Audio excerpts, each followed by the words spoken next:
Hello दोस्तों, कैसे हैं आप सभी लोग। मैं आशा करता हूं आप सभी लोग अच्छे होंगे। तो साथियों, हमारे यूट्यूब चैनल पर सीटेट यूपीटेट की फुल क्लास चल रही है। अगर दोस्तों आप किसी सीटेट यूपीटेट की तैयारी कर रहे हैं या फिर किसी भी टीचर से संबंधित तैयारी कर रहे हैं तो आइए हमारे यूट्यूब चैनल पर।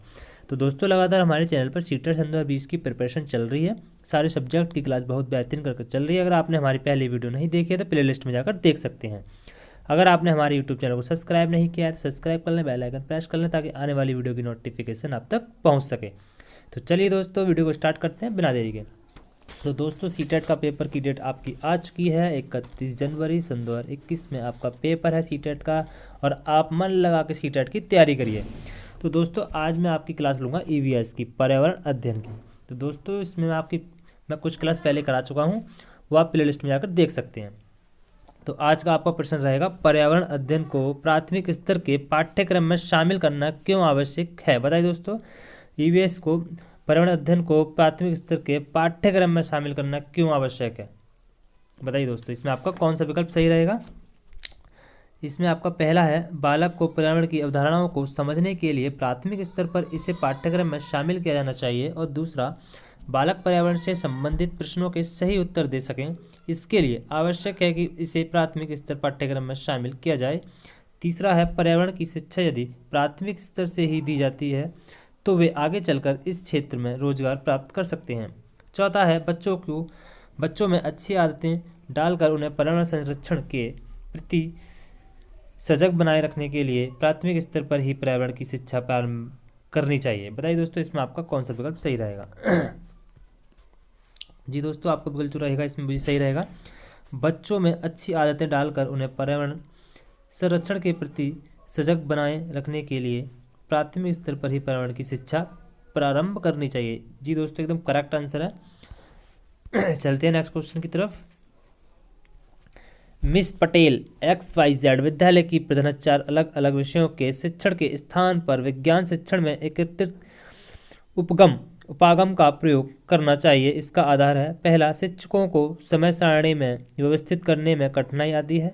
दूसरा, शिक्षार्थी अलग अलग शिक्षकों के साथ समायोजन नहीं कर पाते। तीसरा, सभी विषय आपस में जुड़े हुए हैं और शिक्षक उनकी पाठ्य चर्चाओं के माध्य संबंध जोड़ सकते हैं। और चौथा आपका विकल्प है, उनके विद्यालय में अलग अलग विषय पढ़ाने के लिए योग्य शिक्षक उपलब्ध नहीं है। बताइए दोस्तों, इसमें आपका कौन सा विकल्प सही रहेगा।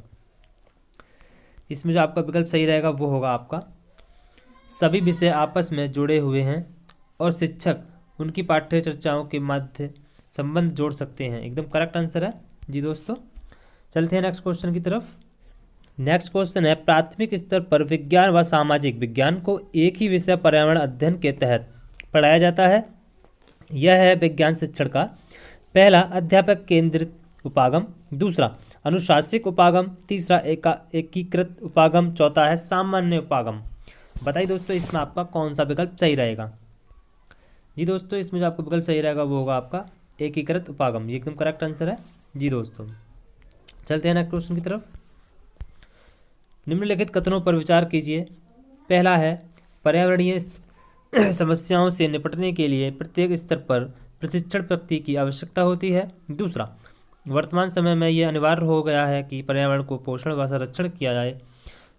उपरोक्त में से कौन सा कथन सही है। केवल ए, केवल बी, थर्ड, ए और बी दोनों, फोर्थ, ना तो ए और ना ही बी। बताइए दोस्तों, इसमें आपका कौन सा विकल्प सही रहेगा। जी दोस्तों, इसमें जो आपके विकल्प रहेंगे वो आपके ए और बी दोनों रहेंगे। देखते हैं ए और बी में क्या है एक बार और।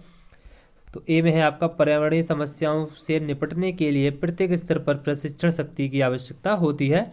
और बी है इसमें आपका, वर्तमान समय में यह अनिवार्य हो गया है कि पर्यावरण को पोषण व संरक्षण किया जाए। एकदम करेक्ट आंसर है। जी दोस्तों, चलते हैं नेक्स्ट क्वेश्चन की तरफ। नेक्स्ट क्वेश्चन बहुत इंपॉर्टेंट है, राष्ट्रीय शिक्षा नीति 1986 के विषय में कौन सा कथन सही है। ए है इसमें, पर्यावरण शिक्षा को सभी स्तरों पर समाहित करना। बी है इसका, पर्यावरण संबंधी सरोकार के प्रति जागरूकता पैदा करना। और सी है इसमें, मानवीय विकास के लिए शांतिपूर्वक माहौल तैयार करना। पहला है ए और बी, दूसरा ए और सी, तीसरा बी और सी और चौथा ए बी और सी। बताइए दोस्तों, इसमें आपका कौन सा विकल्प सही रहेगा। जी दोस्तों, इसमें जो आपके विकल्प सही रहेंगे वो आपके ए बी और सी रहेंगे, तीनों विकल्प सही रहेंगे। जी दोस्तों, चलते हैं नेक्स्ट क्वेश्चन की तरफ।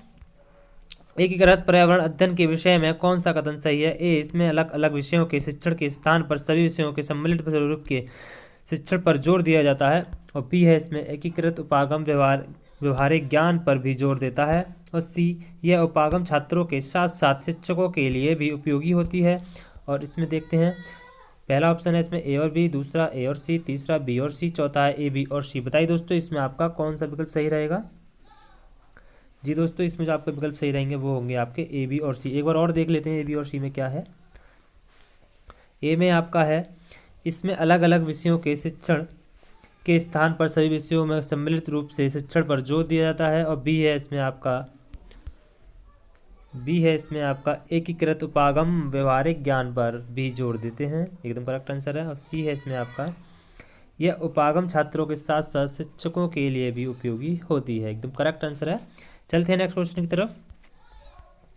एकीकृत उपागम के अंतर्गत पाठ्यक्रम निम्न में से किस सिद्धांत पर आधारित होनी चाहिए? ए, जीवन केंद्रित सिद्धांत पर, बी, व्यवहारिक पक्ष के सिद्धांत पर, सी, विषयों की समन्वित इकाई के सिद्धांत पर। और इसमें ऑप्शन देखते हैं, केवल ए, दूसरा केवल बी, तीसरा केवल सी और चौथा उपरोक्त सही। बताइए दोस्तों इसमें आपका कौन सा विकल्प सही रहेगा? जी दोस्तों, इसमें जो आपके विकल्प सही रहेंगे वो इसके आपके ए, बी और सी तीनों रहेंगे। देखते हैं एक बार और क्या है इसमें। ए में है आपका जीवन केंद्रित सिद्धांत पर, बी, व्यवहारिक पक्ष के सिद्धांत पर, सी, विषयों की समन्वित इकाई के सिद्धांत पर। एकदम करेक्ट आंसर है। जी दोस्तों, वेरी वेरी इंपॉर्टेंट क्वेश्चन है, इसको एक बार देख लें। नेक्स्ट क्वेश्चन है, एकीकृत उपागम की व्यवस्था करते समय ध्यान देना चाहिए। पहला है इसमें आपका, एक विषय वस्तु को सरल से कठिन की ओर संगठित करने में। दूसरा है पाठ्यक्रम की विभिन्न इकाइयों को क्रमबद्ध रूप से व्यवस्थित करना। तीसरा, मंद बुद्धि एवं पिछड़े व्यक्तियों की अधिगम गति को बढ़ाना। और चौथा है उपरोक्त सभी। बताइए दोस्तों इसमें आपका कौन सा विकल्प सही रहेगा? जी दोस्तों, इसमें जो आपके विकल्प सही रहेंगे वो आपके सही रहेंगे। पहला आपका, विषय वस्तु को सरल से कठिन की ओर संगठित करने में। दूसरा, पाठ्यक्रम की विभिन्न इकाइयों को क्रमबद्ध रूप से व्यवस्थित करना। और तीसरा है मंद बुद्धि एवं पिछड़े छात्रों की अधिगम गति को बढ़ाना। जी दोस्तों, एकदम करेक्ट आंसर है। चलते हैं नेक्स्ट क्वेश्चन की तरफ। नेक्स्ट क्वेश्चन है, छात्रों को पर्यावरण अध्ययन की सभी शाखाओं को एक साथ पढ़ने हेतु निम्न में से कौन सा उपागम श्रेष्ठ है? पहला है इसमें चक्राकार उपागम, दूसरा अध्यापक केंद्र उपागम, तीसरा एकीकृत उपागम और चौथा है स्वयं अनुदेशन उपागम। बताइए दोस्तों इसमें आपका कौन सा विकल्प सही रहेगा? जी दोस्तों, इसमें जो आपका विकल्प सही रहेगा वो होगा आपका एकीकृत उपागम। जी दोस्तों, एकदम करेक्ट आंसर है। चलते हैं नेक्स्ट क्वेश्चन की तरफ। प्राथमिक विद्यालय में विज्ञान संग्रहालय बनाने का सबसे प्रमुख उद्देश्य होता है। पहला, पाठ्यों को शीघ्रता पूर्वक दोहराने के अवसर देना। दूसरा, व्यक्तिगत शिक्षा के अवसर प्रदान करना। तीसरा, छात्रों में अवलोकन तथा संग्रह करने की आदत डालना। चौथा, विज्ञान अध्यापन में धन की बचत करना। बताइए दोस्तों इसमें आपका कौन सा विकल्प सही रहेगा? जी दोस्तों, इसमें जो आपका विकल्प सही रहेगा वो होगा आपका छात्रों में अवलोकन संग्रह तथा संग्रह करने की आदत डालना। एकदम करेक्ट आंसर है। जी दोस्तों, नेक्स्ट क्वेश्चन है आपका, एक शिक्षिका पर्यावरण अध्ययन के शिक्षण के लिए एकीकृत उपागम का प्रयोग करती हैं, वे निम्न में से किस में से क्या करेंगी? बताइए दोस्तों इसमें आपका कौन सा विकल्प सही रहेगा? पहला है भूगोल जीव विज्ञान तथा स्वास्थ्य एवं पोषण को अलग अलग पढ़ाएंगे। दूसरा है भूगोल जीव विज्ञान तथा स्वास्थ्य एवं पोषण को अलग अलग ना पढ़ाकर समेकित रूप से पढ़ाएंगे। तीसरा है एकीकृत उपागम के महत्व को समझने हेतु प्रयोग पर अधिक ध्यान देंगे। और भूगोल पढ़ाते समय पढ़ाए जा रहे विषय वस्तु को जीव विज्ञान या स्वास्थ्य एवं पोषण से यथासंभव दूर रखने का प्रयास करेंगे। चौथा है आपका भूगोल जीव विज्ञान तथा स्वास्थ्य एवं पोषण में से केवल उस विषय को पढ़ाएंगे जिनमें उनकी रुचि एवं छात्रों की रुचि सर्वाधिक है। बताइए दोस्तों इसमें आपका कौन सा विकल्प सही रहेगा? जी दोस्तों, इसमें जो आपका विकल्प सही रहेगा वो होगा आपका भूगोल जीव विज्ञान तथा स्वास्थ्य एवं पोषण में से केवल उस विषय को पढ़ाएंगे जिनमें उनकी रुचि एवं छात्रों की रुचि सर्वाधिक है, मतलब ज़्यादा है, मतलब रुचि सबसे ज़्यादा है, उसी सब्जेक्ट को पढ़ाएंगे। जी दोस्तों, चलते हैं नेक्स्ट क्वेश्चन की तरफ। प्राथमिक कक्षा स्तर पर पर्यावरण अध्ययन शिक्षण के 3 प्रमुख उद्देश्य हैं। पहला है ज्ञान अवबोध अनुप्रयोग, दूसरा कौशल, रुचियाँ, अभिवृत्तियाँ। तीसरा योग्यताएं, प्रशंसाएं, अवकाश काल का सदुपयोग। चौथा है उपरोक्त में से कोई नहीं। बताइए दोस्तों इसमें आपका कौन सा विकल्प सही रहेगा? ज्ञान, अवबोध, अनुप्रयोग, एकदम करेक्ट आंसर है जी दोस्तों। चलते हैं नेक्स्ट क्वेश्चन की तरफ। नेक्स्ट क्वेश्चन है आपका, निम्न में से किसका संबंध विज्ञान, शिक्षण व प्रकृति से निर्देशक तत्व से है? पहला ये है, इसमें पाठ्य चर्चा में ऐसे प्रयास शामिल होने चाहिए जिनका जुड़ाव दैनिक जीवन से, अनुभव से हो। जी दोस्तों एकदम। बी है, इसमें विज्ञान शिक्षण को कुछ खास मूल्यों के विकास की ओर अग्रसर होना चाहिए। सी है, इसमें विज्ञान पाठ्य चर्चा को प्रक्रियाओं पर ज़्यादा जोर देना चाहिए। और इसमें पहला ऑप्शन है ए और बी, और दूसरा ए और सी, तीसरा बी और सी, और चौथा है ए, बी और सी। बताइए दोस्तों इसमें आपका कौन सा विकल्प सही रहेगा? जी दोस्तों इसमें जो आपका आंसर आएगा वो होगा आपका ए, बी और सी तीनों। देखते हैं एक बार और क्या है ए, बी, सी में। ए में है आपका पाठ्य चर्चा में ऐसे प्रयास शामिल होना चाहिए जिनका जुड़ाव दैनिक जीवन के अनुभव से है, एकदम करेक्ट आंसर है। बी है, इसमें विज्ञान व शिक्षण को कुछ खास मूल्यों के विकास की ओर अग्रसर होना चाहिए। और सी है, इसमें विज्ञान पाठ्य चर्चा को प्रक्रियाओं पर ज़्यादा जोर देना चाहिए, एकदम करेक्ट आंसर है जी दोस्तों। चलते हैं नेक्स्ट क्वेश्चन की तरफ। नेक्स्ट क्वेश्चन निम्नलिखित में से कौन सा कथन सत्य है? ए, वर्षा 1977 में ईश्वर भाई पटेल की अध्यक्षता में एक रिव्यू समिति गठित की गई थी। बी, राष्ट्रीय शिक्षा नीति वर्ष 1986 में आई। सी, NCF वर्ष 1998 में आई। दोस्तों ये very very most important question है, देख लें, इसको आ सकता है सीटेट में। पहला ए और बी, दूसरा ए और सी, तीसरा बी और सी, और चौथा ए, बी और सी। बताइए दोस्तों इसमें आपका कौन सा विकल्प सही रहेगा? जी दोस्तों इसमें जो आपको विकल्प सही रहेगा वो होगा आपका पहला वाला ए और बी। देखते हैं ए और बी में क्या है। ए में है आपका वर्ष 1977 में ईश्वर भाई पटेल की अध्यक्षता की में एक रिव्यू समिति गठित की गई थी, एकदम करेक्ट आंसर। और बी है आपका राष्ट्रीय शिक्षा नीति वर्ष 1986 में, एकदम करेक्ट आंसर है जी दोस्तों। चलते हैं नेक्स्ट क्वेश्चन की तरफ। निम्नलिखित में से क्या एक सामाजिक अध्ययन की विशेषता नहीं है?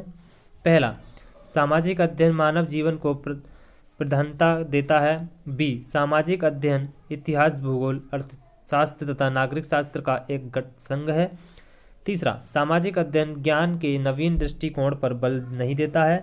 चौथा है, सामाजिक अध्ययन व्यक्ति तथा समाज के बीच सामंजस्य स्थापित करता है। बताइए दोस्तों इसमें आपका कौन सा विकल्प सही रहेगा? जी दोस्तों इसमें जो आपका विकल्प सही रहेगा वो होगा आपका सामाजिक अध्ययन और ज्ञान के नवीन दृष्टिकोण पर बल नहीं देता, एकदम करेक्ट आंसर है जी दोस्तों। तो चलिए दोस्तों इसी के साथ हम अपनी वीडियो को एंड करते हैं। अगर हमारी वीडियो अच्छी लगी है तो वीडियो को लाइक एंड शेयर जरूर करें, और अपना कीमती सुझाव देना चाहते हैं तो कमेंट बॉक्स में जरूर लिखें। और हमारे चैनल से जुड़े रहने के लिए हमारे चैनल को सब्सक्राइब करके बेल आइकन प्रेस कर लें ताकि आने वाली वीडियो की नोटिफिकेशन आप तक पहुंच सके। थैंक यू दोस्तों, हैव ए गुड डे।